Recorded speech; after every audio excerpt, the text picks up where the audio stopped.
This is an examination of the hidden human condition. This is the Hidden Killers Podcast. The Hidden Killers Podcast. With Tony Bruschi.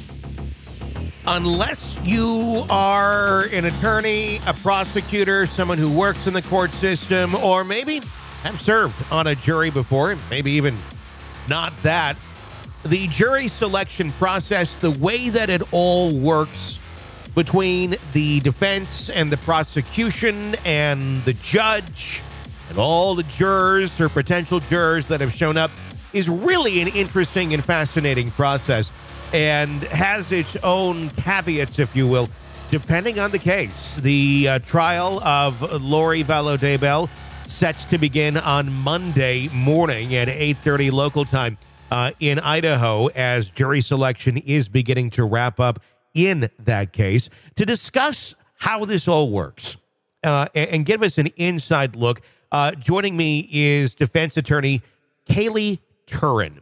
She has a lot of expertise in this area. And Cayley, could you just walk us through a little bit about what's going on behind the scenes, how they're making this selection, how they're going to whittle this thing down from 42 potential jurors down to the final count with their alternatives? Right. So that's interesting. It's in process, obviously, we call Murdaugh. Each judge actually has their own set of rules. There's not a set thing. So, for example, one judge may be like, you can only ask questions to potential jurors that is related to the case. Other judges are like, have at it. You can ask what clubs they're a part of, what church they go to. So it's all a judge perspective. But essentially, we all know what a jury box is.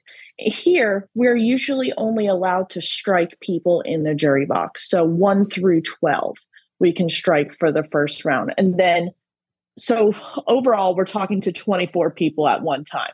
So usually not the 42, because it's hard to keep track of 42 people. Sure. So out of that 24, we're only allowed to strike the first 12 that are in the so-called box. And then out of the 13 to 24, they move into those spots. And then you can ask those people questions as well, strike those people and move forward. Some judges prefer that we exchange papers and everything, prefer that you only do one strike per round, which means that you can only strike one juror per round. So you and the DA exchange papers. It goes up to the judge and the judge reads off who it is. So you don't know if it's the prosecution or the defense that's striking them to eliminate any bias. Some judges are like, hey, you can strike 5 at one time in the first round. I don't care. So it's usually judge preference and everything, how that goes. In this type of case, the big thing, and we're seeing problems out of, is somebody who hasn't really heard it and come to an opinion on this case. That's going to be the biggest thing to weed out. And as a defense attorney, you want the judge to eliminate as many people as you want for cause, because that saves your strikes for something. For example, somebody saying that, cops can never be liars and things like that. A defense attorney may be like, ooh, this case, involves me saying that a cop is lying. I want to eliminate them. It can't be for cause. So you want to keep that in your back pocket, all your strikes. So you want the judge to eliminate them as much as possible. And if they're telling the judge, hey, I've come to my opinion and nothing you say, nothing they say is going to make me change my mind. I am dead set in stone. Nothing's going to happen. I already know what my answer is going to be. Then the judge can decide to strike them and it won't be part of your challenges. So in the case here, we've been hearing about the dismissal from the judge of some people that have questioned, how strange it was that Lori went to Hawaii and that obviously she knows something. That person obviously gone. Another one saying, yeah, I've watched some stuff here and there, but really, I don't really follow it much. They're still in the pool, if you will. If you were the defense attorney for Lori Vallow Daybell, who would you be trying to now get off the jury, get rid of in this this next process when they try to whittle it down to the final few? So it's really hard without knowing their answers to all the other questions, because the way we structure is all our questions kind of lead into it. So you start off with the, easy ones to get the jurors to loosen up a bit, feel more comfortable, because you don't want to all of a sudden first question you ask them and be like, what's your feeling about the death penalty kind of thing. You want to loosen them up a bit, get them to open up. And, I think the biggest thing here is going to be, one, are you going to hold it against the client whether they testify or not? Two, if you are the sole person out of everybody, so say, for example, all 11 other people want to vote guilty, but you are dead set on not guilty, will your opinion be swayed so you can go home? That is the biggest thing. We've had problems with jurors be like, you know what?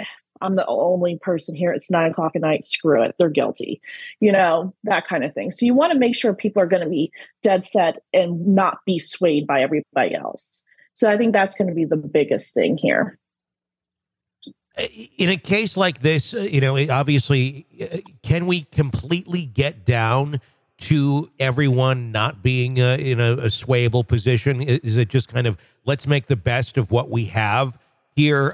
Because obviously some are very likely going to have some knowledge of the case, and it's not that a juror doesn't have to not have knowledge, but it's a matter of how much they have. Is there ever negotiating? Is there with defense versus prosecution on who should be staying and who should be going? Or is this all completely done kind of like in a vacuum on each side? I mean, there is it depends on your relationship with the prosecutor. Mm-hmm. Some prosecutors can be very shady, saying, I've had one where he was like, I'm going to strike it. Don't strike this person. Don't worry. And then I get the sheet back and he's not striking them. And I'm like, okay, I see how we're going here. We're going to go full hardcore. And then I've had others where it's like, hey, I know this person. She's not allowed to say this, but she's my chiropractor because they're under HIPAA. Yeah. So kind of like, we got to eliminate her kind of thing. Sure. So, I mean, it just depends on the relationship. And obviously the defense attorneys will know to kind of weed that out. But, everybody here in the board says you really hold your cards close to the vest because you don't want to lose your strikes and stuff. And you don't want to be overly confident in your relationship with the DA and have somebody on your jury that you're like, oh man, they really needed to get out. And I lost it. I don't have any more strikes. Sure. When we get to opening statements, opening arguments coming up on Monday, it's now been set by the judge for 8:30 a.m. local time.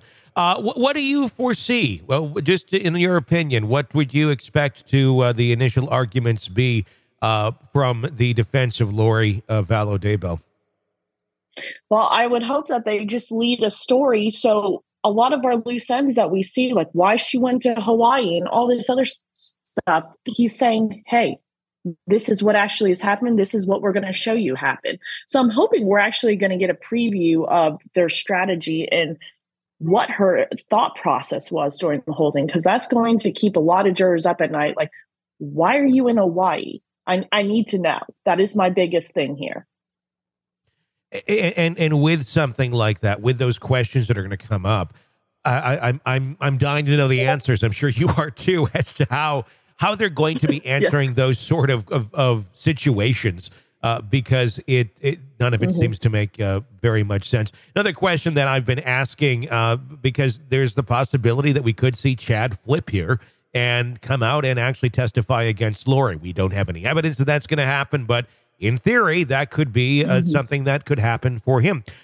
If that were to happen, my biggest concern would not be so much the drama that would create and the damning information that would come out, but more so the mental state of Lori Vallow Daybell being able to continue in this case, being able to be competent to continue to stand trial, or would that break her to the point of not being able to participate in her own defense? I'm curious as to your thoughts on if this woman is going to be able to make it through what's anticipated to possibly be a 6 to 10 week trial with a lot of information coming out that, may not be something she wants to hear or can process in a logical way. Right. So she's already been deemed competent. So she can stand trial no matter what. Her emotional state, the defense may have to ask the judge for, a couple hour break or something. But just her being emotional through it, I cannot see that, being a mistrial or, the judge just completely stopping it. It's more like the defense attorneys have client control there. Like, this is going to suck. You need to get over it. Think of, a happy place, some nice little thought. pick a point in the courtroom and just stare at it. You know, you got to control it, because every emotion, the juror just watches your client. And so some of the defense attorneys like that, they tell their client, you know, just look sad at these parts. You know, they're going to be watching, and they have them closest to the jury. Other defense attorneys kind of block the defendant from the jurors because they know the jurors are just going to be staring. So I think the defense attorneys here are going to prepare her properly. I don't think she's going to be declared incompetent. With regards to him testifying, unless they have put him on the witness list, I don't see a surprise like, hey, you know, now all of a sudden he's going to be testifying. So there has to be proper notice. And the prosecutors here have already messed up a little bit, which we saw that, you know, death penalty's off the table because we talked about that last time. So I think they're on eggshells here with this judge, that they're not going to try and pull any shady moves like that. If he's not on the witness list going in, can he be added later if there were to be some sort of deal struck or confession made in the middle of this trial? Yes.